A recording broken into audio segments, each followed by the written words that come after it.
కూడా చూసారు, ఎన్నో రాత్రులు నిద్ర లేని రాత్రులు ఉన్నాయి. ఎంత తాగినా కానీ నిద్ర పట్టేది కాదు. ఆ అమ్మాయి నన్ను మోసం చేసింది. నేను ఒక అమ్మాయిని మోసం చేసి తిని దగ్గరికి వచ్చి తిందే ప్రేమ అనుకుంటే ఈరోజు నన్ను మోసం చేసి వెళ్ళిపోయింది. మోసం చేసి వెళ్ళిపోయి వేరే వాళ్ళతో ఫోటో దిగి నాకు పెట్టడం, వేరే అబ్బాయిలతో ఫోటో దిగి నాకు పెట్టడం చేసేది. అదంతా కోపం వచ్చేసి ఏం చేయాలో తెలియక తాగిన ప్రతిసారి ఇంటికి వచ్చేవాడు కాదు. నైట్ 1 గంట 2 అవుతున్నా కానీ ఇంకా రోడ్ల మీద పడి తిరుగుతా, ఫ్రెండ్స్తోనే ఉంటూ వాళ్ళతోనే ఎంజాయ్ చేస్తూ, ఇంట్లో డాడీ ఫోన్ చేసి రమ్మని నేను రాను, నాకు ఇంటికి రాబుద్ధి కావట్లేదు, నాకు నచ్చింది నేను చేసుకుంటాను, మీరు నన్ను అడగబాకుండా అని చెప్పి స్టేజ్కి వచ్చేసాను. డాడీ చాలాసార్లు నాకు ఫోన్లో మాట్లాడటం కన్నా మెసేజ్లు పెడతా ఉండేవాళ్ళు, ఎందుకు ఇలా అయిపోతున్నావు, ఒకసారి ఆలోచించుకొని గురించి అంటే నేను మాట్లాడేవాడిని కాదు. నా లైఫ్ నా ఇష్టం అన్నట్టుగా నేను బతికేవాడిని. చాలాసార్లు ఏడ్చారు డాడీ కూడా, ఏమైంది నీకు అనేసి. అంటే నేను ఇంకా అమ్మాయిని వదిలేసిన తర్వాత ఒకటే ఫిక్స్ అయ్యా, ఇంకెవరి మీద జాలి దయ కనికరం పడకూడదు, అందరి మీద సీరియస్ అవ్వాలి, ఇంకా ఎవరికి ప్రేమ చూపించకూడదని. ఇంకా నేను తాగిన ప్రతిసారి ఎవరినో మళ్ళీ కొట్టడం. ఒకరోజైతే ఇంకా ఎంత తాగినా నాకు కూడా తెలియదు, నాకేం అర్థం కావట్లేదు. ఒక 10th క్లాస్ చదువుతున్న పిల్లోడు అనమాట, నా ముందు కూర్చొని తాగుతున్నాడు నాతో పాటు. ఎందుకు కొట్టానో కూడా తెలియదు. భయంకరంగా వాడిని గంటసేపు కొట్టేసేసరికి నెక్స్ట్ డే మార్నింగ్ వాళ్ళ ఇంటికి వచ్చి మమ్మీతో, ఎందుకు మీ అబ్బాయి మొగడిని అలా కొట్టాడు, మీ అబ్బాయి ఎక్కడ, మా అబ్బాయి ఎక్కడ, మీరు ఇంట్లో ఒక సైతాన్ని పెట్టుకొని తిరుగుతున్నారమ్మా, మీరేమో సేవ చేస్తున్నారు, మీ అబ్బాయి చూసింది అలాగా గొడవలు, అసలు ఎందుకు వాడు బతికేందుకు, అసలు చచ్చిపోతే బెస్ట్ మీ అబ్బాయి అన్న స్టేజ్కి వచ్చాక కూడా మమ్మీ చాలా ఇదిగా ఫీల్ అయింది. ఒకరోజు అలాగే ఫ్రెండ్స్తో ఇంట్లోనే కూర్చొని తాగుతున్నా, సడన్గా మమ్మీ పైకి వచ్చేసరికి మొత్తం సిగరెట్స్ అన్నీ అక్కడే ఉండి చూసి ఏడుస్తుంది, ఎందుకు ప్లీజ్ ఇలా అయిపోతున్నావు అని చెప్పి. ఆ రోజు ఏం తినలేదు, నెక్స్ట్ డే కూడా ఏం తినకపోయేసరికి అప్పటికి డాడీ వెళ్ళి మాట్లాడి అంటున్నారు.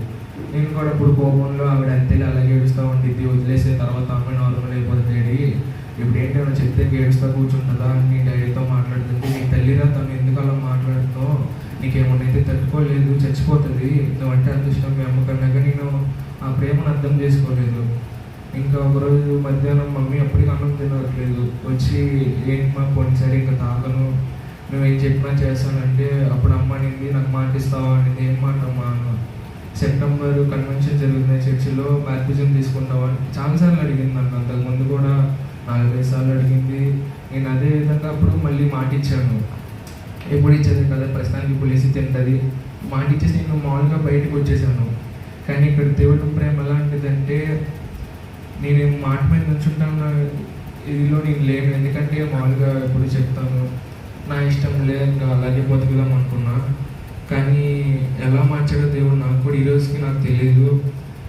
రోజులు వచ్చే కొద్దీ నేను మమ్మీని అడగడం స్టార్ట్ చేశాను, ఎప్పుడు ఇస్తున్నారు, డేట్స్ చెప్పారా, బాప్టిజం ఇస్తా అన్నారు. అప్పుడు నేను ఇంకా మానలేదు, ఇంకా తాగి అడుగుతున్నా, ఎప్పుడు ఇస్తారంట, నాకు ఇచ్చేయండి, నేను అప్పుడన్నా మారుతానేమో, అప్పుడన్నా తాగకుండా ఉంటానేమో అని చెప్పేసి. నేనైతే తీసుకుందామని అయితే అనుకోలేదు, అసలు నేను ఎక్స్పెక్ట్ చేయలేదు. ఎప్పుడు నన్ను ఇంట్లో అమ్మ అడిగినా, చిన్నమ్మ అడిగినా, ఎవరు అడిగినా పెద్ద తర్వాత తీసుకుంటే ఇంకా చాలా టైం ఉంది, పెళ్ళి అయిన తర్వాత పిల్లలు పుట్టి వయసు అయితే చచ్చిపోతున్నామని తీసుకుందాంలే, అప్పుడు ఒక్కొచ్చి పోవాలనుకునేవాడిని.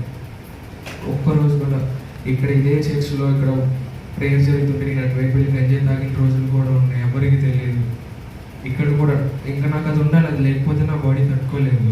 గంజాయి కావాలి ఖచ్చితంగా, డ్రగ్స్ తీసుకోవాలి, ఎంతో మనీ. ఒక రోజైతే కోపము, డ్రగ్స్కి మనీ లేవు, ఏం చేయాలో తెలియక డాడీ కార్డులోంచి 10,000 డ్రా చేసి వెంటనే మళ్ళీ డ్రగ్స్ తీసుకున్నాము. అది కాస్ట్ ఎక్కువ ఉంటుంది, మళ్ళీ అది తీసుకొని అదే మత్తులో నేను వేరే వాళ్ళకి ఇవ్వాలని అబద్ధాలు చెప్తూ చాలా డబ్బులు తీసుకొని ఇంకా మొత్తం నా బాడీ మొత్తం ఇంకా నాశనం అయిపోయింది అనుకున్నాను నేను.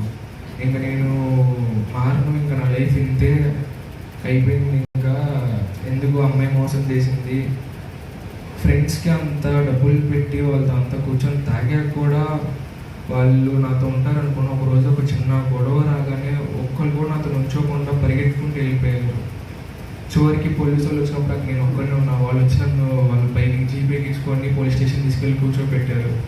తాగేసి గొడవ చేసినారు రోడ్డు మీద వీళ్ళు.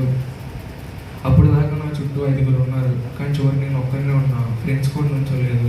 కోపం వచ్చేసింది. నేను అప్పుడు ఫిక్స్ అయిపోయా, స్టేషన్ నుంచి బయటికి వెళ్ళగానే ఎవరిని వదలకూడదు, కనీసం చంపకపోయినా వాడిని పొడిచేయాలి కత్తితో అన్నంత కోపం నాకు ఉంది. కానీ ఇంటికి రాగానే ఎందుకో తెలియదు ఏడుస్తూ ఉన్నారు రూమ్లో. నెక్స్ట్ డే డాడీ కూర్చోబెట్టి ఒకసారి నువ్వు ఆలోచించుకో బ్లెస్సి, ఎవరు నుంచోరు, నీకేమైనా నేనే రావాలి, నాతో ఫ్రెండ్షిప్ చాలాసార్లు అన్నారు. చిన్నప్పటి నుంచి డాడీ కొడతా ఉన్నారు, కానీ నేను ఇలా లోకంలోకి వెళ్ళిపోయిన తర్వాత నాకు ఒక ఫ్రెండ్ లాగా నన్ను ఎప్పటికీ ముందుకు నడిపిస్తూ ఉన్నారు. నా మాటిను, నాతోరా బయటకు వెళ్ళాలంటే పో నాతో తిరుగు, నువ్వే ఇలా అయిపోతున్నావు ఒక అమ్మాయి కోసం, మరి నాకున్న టెన్షన్ నాకు కూడా మత్తి నేను కూడా తాగుతా ఉన్నారు. నాకు ఏం చేయాలో అర్థం కాలేదు, ఎందుకు ఇలా మాట్లాడుతున్నారు అని. అంత ఘోరంగా ఉన్న నా బతుకుని దేవుడు సడన్గా ఎందుకు మార్చాడో నాకు ఇప్పటికీ క్లారిటీ లేదు. కానీ ఆ రోజు ఇచ్చిన అమ్మకి ఇచ్చిన మాట ఈరోజు నన్ను మీ ముందు ఇలా నుంచో పెట్టిందనే చెప్పగలుగుతా.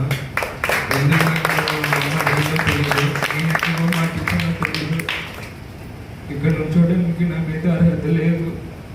కానీ దేవుని ప్రేమను ఈరోజు ఇక్కడ మేము ముందు నుంచో పెట్టి నా సాక్ష్యాన్ని మీకు పంచుకునేలా చేశాను. ఈ చిన్న సాక్ష్యాన్ని దేవుడు దీవించుకుంటున్నాను.